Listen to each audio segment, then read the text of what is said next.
steps to build up your savings to quit your job. Even if you hate your job, you shouldn't leave without a safety net in place. 1. Determine a dollar figure for a proper I quit fund. To determine your personal FU fund goal, add up 6 months of stripped-down expenses. I call this survival mode number a baseline budget. Eschewing all fun times spending, what does it cost to live each month? Add up monthly rent, groceries, bills, transportation costs, and average incidentals. If work provides your healthcare, research what it would cost to purchase independently. Multiply your monthly total by 6. Account for more if you've got a family. If you're quitting your job, consider whether you have a specific plan to earn money again. Chew on what standard of living you'd like to maintain during a potential break in employment, planned or unplanned. Depending on your specific needs, adjust this number. 2. Take care of high-interest debt. If your goal is to quit without another job lined up, I'd think hard about the decision if you have any high-interest debt. To find yourself in a situation where you miss payments or accrue more debt could be shattering. By the time I made the decision to quit, I had already pulled myself out from the credit card debt I had accrued as a young professional. Buying that first apartment furniture is a real SOB. Because of this, I was able to focus wholly on saving. Having no recurring debt payments is one of the reasons I was able to save $30,000 in 8 months. 3. Slash your spending. Print out all bank statements for the last 6 months, grab a highlighter, and study your spending habits. Sure, you can track your budget with an app, but I believe these promote a superficial understanding of how we spend. Make each transaction visceral by writing it down or plugging it into a spreadsheet. Then, start slashing. A huge majority of the spending I cut was on my social life, including trips and buying rounds of tequila shots for strangers in bars. Shopping also had to go.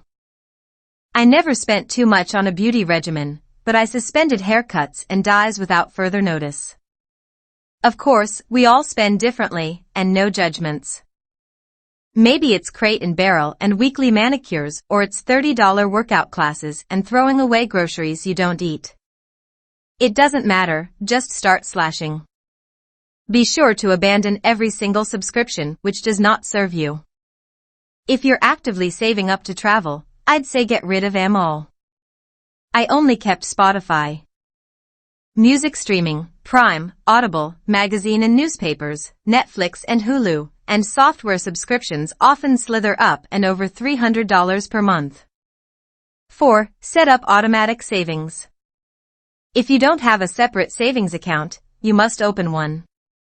It is imperative that you actually see your fund grow each month as automatic deposits send money from your checking account. Watching your account increase will spur motivation. To determine how much you can commit to automatic savings, first look at your savings goal, Step 1. Then, look at how much wiggle room you have, Step 3. Determine how much you're willing to sacrifice and how fast you want the process to move. If you need $10,000 to establish a proper FU fund and want to do it in 6 months, you must save $1,666 per month. It's $1,250 per month to do it in 8. Can't commit to quite this much? That's okay. Do what you can, then fill the gap of what's left. 5. Find new ways to earn money. Usher all holiday, bonus, and tax return money into your savings account. Have a month where you end up under budget? Shimmy that spillover on over to your savings. Check your account often and be proactive. The fastest way to plug any saving gap is to earn more money. The fastest way to earn more money is to ask for a raise. Could you offer to take on some additional responsibility for more pay? While I was building my FU fund, my firm offered a new program where we could earn $250 for every client referral brought in. I went ham on the program for a couple of months and wrangled myself several extra $1,000. If eking more money out of your job isn't an option, think outside the workplace. I'm not fond of telling people to pick up extra work. In general, I think people work too much, and it's the impetus for the very meltdowns that necessitate an foo fund, but get creative. If you are planning to travel, sell your stuff. Even if you're not, sell your stuff. I sold clothes, furniture, and my car for an additional $6,000. Where to sell your stuff? Clothing, Poshmark, ThreadUp, Depop. Furniture, Mercury, Facebook Marketplace. Other items, Mercury, eBay. 6. Try no-spend periods. When I decided that I wanted to save money and quit my job, I committed to a 6-month no-spend throwdown. Of course, it worked. The problem is that not everyone has the ability, and, if we're honest, the motivation, to eliminate all unnecessary spending for 6 months. I get that. But there's something to be said about creating clear, black and white spending boundaries during designated periods.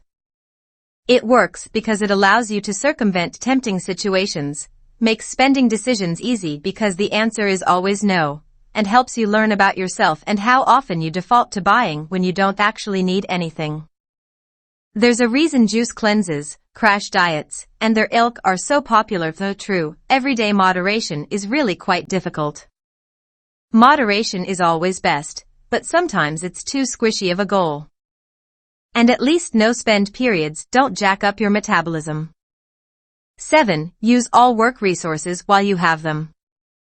Before I left, I loaded up on gynecologist, optometrist, dermatologist, psychiatrist, and dentist appointments.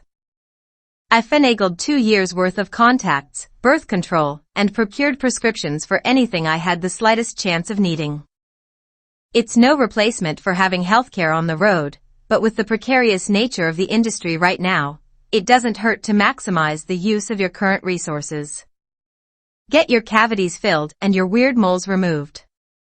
Suffice it to say that your healthcare will probably not improve when you no longer have a corporate job. In conjunction with tempering my social spending, I stopped using PTO as much as possible. I knew that when I quit, I'd get an additional check for any unused hours. I made several thousand extra dollars this way. What other benefits would you lose without gainful employment? Make the most of these. 8. Have the right mindset. Frame building and foo fund as a fun competition.